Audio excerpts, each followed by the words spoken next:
അല്ല, അതിപ്പോൾ central act അല്ലേ. ഇപ്പോൾ കോടതി അതിനെതിരായിട്ട് സെൻട്രൽ ആക്ടിനെതിരായിട്ട് സുപ്രീം കോടതി പോയിട്ട് സുപ്രീം കോടതി അത് തള്ളിയത് കൊണ്ടാണ് പിണറായി സർക്കാർ വഖഫ് ബോർഡ് വെച്ചപ്പോൾ ഞങ്ങൾ ഈ 2 അമുസ്ലിം പ്രതിനിധികളെ ഞങ്ങൾ വെച്ചുകൊള്ളാം.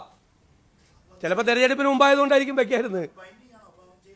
ആണല്ലോ, ബൈൻഡിങ് ആണല്ലോ. അതുകൊണ്ടാണല്ലോ പിണറായി സർക്കാർ പറഞ്ഞത് ഞങ്ങൾ ഇല്ലെങ്കിൽ Pinarayi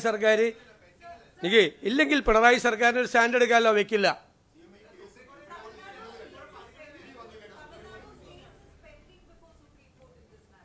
Which case? Tamil Nadu. Tamil Nadu case is different. Only this matter, 2 non-Muslims, appointment of 2 Muslims only pending before the Supreme Court.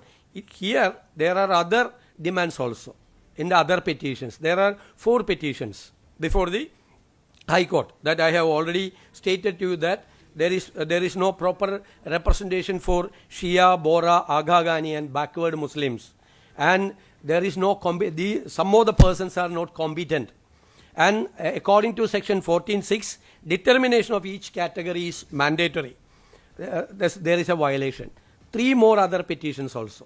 4 petitions are pending before the Kerala High Court. Sir, but in the affidavit that you all filed before the High Court, you have said that you all strictly comply with section 14. Section 14 also includes appointment of non-Muslims. The Waqf Board also has taken a stand before the High Court as well as in the Supreme Court that we will comply with the provisions of the section 14.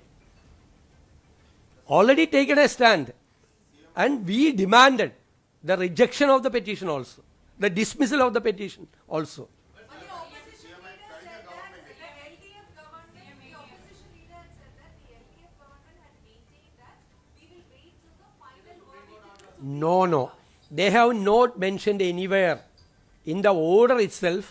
They have categorically stated that these 2 appointments will be done later. And they said that there is a representative from public persons and from the Bar Council. Since the Bar Council election is going on, we are not ready to appoint them. After the election, we will appoint. They have given an assurance in the order itself and before the High Court also. Waqf Board also repeated the same submission in the Supreme Court.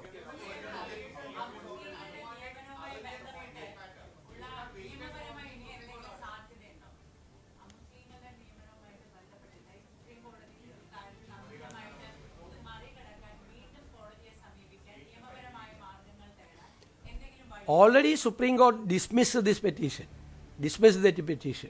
There is a provision in the act passed by the parliament that there should be an appointment of 2 non-Muslims. Somebody challenged and the Supreme Court dismissed that petition. As you said rightly, the Tamil Nadu petition is pending.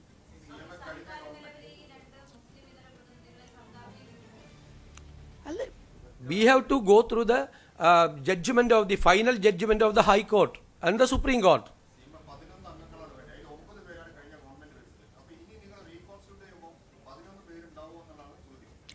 According to the direction of the concerned court, we will take a decision.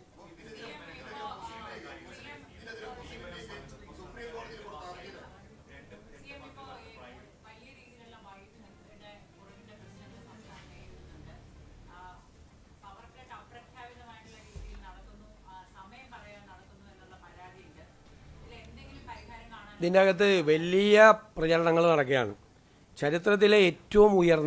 Kerala ചരിത്രത്തിലെ ഏറ്റവും ഉയർന്ന ഡിമാൻഡാണ് വൈദ്യുതിക്ക് ഈ സീസണിലുണ്ടായത്. കനത്ത മഴക്കുറവ്, L നീനോ പ്രകാരമുള്ള കനത്ത മഴക്കുറവ്, അണക്കെട്ടുകളിലെ ജലശേഖരത്തിൻ്റെ വലിയ ഇടിവ്, ജലവൈദ്യുത ഉൽപ്പാദനത്തിൽ ഹൈഡൽ പവർ ഉൽപ്പാദനത്തിലുണ്ടായ 80% കുറവ്, ദേശീയ വൈദ്യുതി വിപണിയിൽ ആവശ്യത്തിന് വൈദ്യുതി ലഭ്യമാകാതിരുന്ന പ്രശ്നം, ഗുരുതരമായ പ്രശ്നങ്ങളാണ് ഉണ്ടായത്. കഴിഞ്ഞ വർഷത്തേക്കാൾ ഈ വർഷം ഏകദേശം 1000 മെഗാവാട്ടിൻ്റെ വർധനയാണ് ഉപഭോഗത്തിലുണ്ടായിരിക്കുന്നത്. അതേ സമയത്ത് മഴയില്ലാത്തത് കൊണ്ടുള്ള ജലവൈദ്യുത ഉൽപ്പാദനം ഗൗരവമായി താഴോട്ട് പോയി. 2055-56% മഴക്കുറവുണ്ടായി. ജലനിരപ്പ് ഗണ്യമായി കുറഞ്ഞു. ജൂലൈ 17-ന് മൊത്തം സംഭരണ ശേഷിയുടെ 28% മാത്രമായിരുന്നു ജലസംഭരണിയിൽ. കഴിഞ്ഞ വർഷം ഇതേ സമയത്ത് ഇത് 61%. 61%. ഇതാണിത്. മാത്രമല്ല, നിലവിലെ പ്രതിസന്ധിക്കുള്ള വളരെ പ്രധാനപ്പെട്ട മറ്റൊരു കാരണം, ഉമ്മൻചാണ്ടിയുടെ സർക്കാർ 25 വർഷക്കാലത്തേക്ക് ഒരു യൂണിറ്റിന് 4 രൂപ 29 പൈസ നിരക്കിൽ ഒരു എഗ്രിമെൻ്റ് വെച്ചിരുന്നു.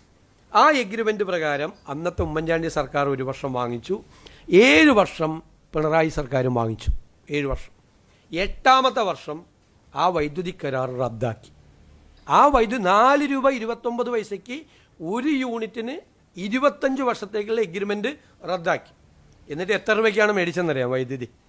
8 രൂപ മുതൽ 14 രൂപ വരെ. 4 രൂപ 29 പൈസയുടെ റദ്ദാക്കിയിട്ട് മാസങ്ങളോളം, വർഷങ്ങളോളം വൈദ്യുതി ബോർഡ് വലിയ സാമ്പത്തിക പ്രതിസന്ധിയിലേക്ക് കൂടി പോയി. ഡെയിലി 20-30 കോടി രൂപ അഡീഷണൽ ആകുന്ന സ്ഥിതിയിലേക്ക് വന്നു. ആ എഗ്രിമെൻ്റ് ഇപ്പം നിലവിലില്ല. ആ എഗ്രിമെൻ്റ് ഉണ്ടായിരുന്നുവെങ്കിൽ ആ എഗ്രിമെൻറ്റിൻ്റെ പാർട്ടി, ആ കമ്പനികൾ നമുക്ക് വൈദ്യുതി തരാൻ ബാധ്യത ഉണ്ടായിരുന്നു. ഇപ്പോൾ അതില്ല, എഗ്രിമെൻ്റ് ഇല്ല. ഓപ്പൺ മാർക്കറ്റിൽ വൈദ്യുതി കിട്ടാനില്ല. അപ്പോൾ 1000 മെഗാവാട്ടിൻ്റെ വൈദ്യുതിയുടെ ഉപഭോഗം കഴിഞ്ഞ വർഷത്തേക്കാൾ വർദ്ധിച്ചു. ഹൈഡൽ ഇത് പവർ ജലവൈദ്യുത ഉൽപ്പാദനം ഗണ്യമായി കുറഞ്ഞു. കഴിഞ്ഞ പ്രാവശ്യം ജലശേഖരം 61% ഉണ്ടായിരുന്നത് 28% കുറഞ്ഞു. മഴയുടെ കുറവ്, എൽനിനോ പ്രതിഭാസം ഇപ്രാവശ്യം നിങ്ങൾക്കറിയാമല്ലോ, മൊത്തം മഴയുടെ ഇതിൽ ഭയങ്കരമായി കുറവ് വന്നു. പിന്നെ ഉമ്മൻചാണ്ടിയുടെ കാലത്തെ എഗ്രിമെൻ്റ് കഴിഞ്ഞ ഗവൺമെൻറ് റദ്ദാക്കിയത് കൊണ്ടുള്ള ഇമ്പാക്റ്റ്.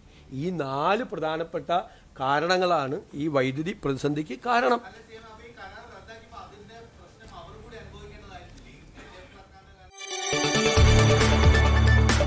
കൂടുതൽ വാർത്തകൾക്ക് news 18 Keralam YouTube channel subscribe ചെയ്യുക.